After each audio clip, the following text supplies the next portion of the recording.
পঞ্চায়েতে জবাব দিতে গিয়েছিল বলেই তো ব্যালট পেপার খেয়ে নিতে হলো আর ব্যালট বাক্স নর্দমায় ফেলতে হলো।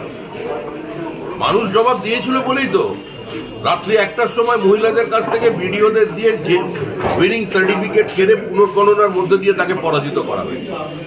মানুষ জবাব দিয়েছিল বলেই তো দিদির কবজ নিয়ে কেউ গ্রামে ঢুকতে পারেনি পঞ্চায়েত নির্বাচনের আগে। মানুষ জবাব দিতে পারে এটা আশঙ্কা করেই ৩৫০০ পুলিশ দিয়ে অভিষেক বন্দ্যোপাধ্যায় ফাটা যাত্রা করেছিলেন গ্রামের বাইরে দিয়ে।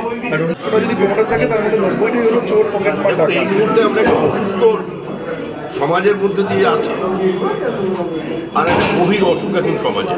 তৃণমূল কার্যত একটা অভিশাপ হয়ে দাঁড়িয়েছে পশ্চিমবঙ্গের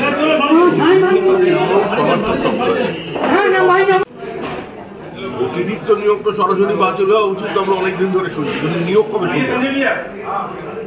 স্কুলগুলো তো উঠে যাচ্ছে।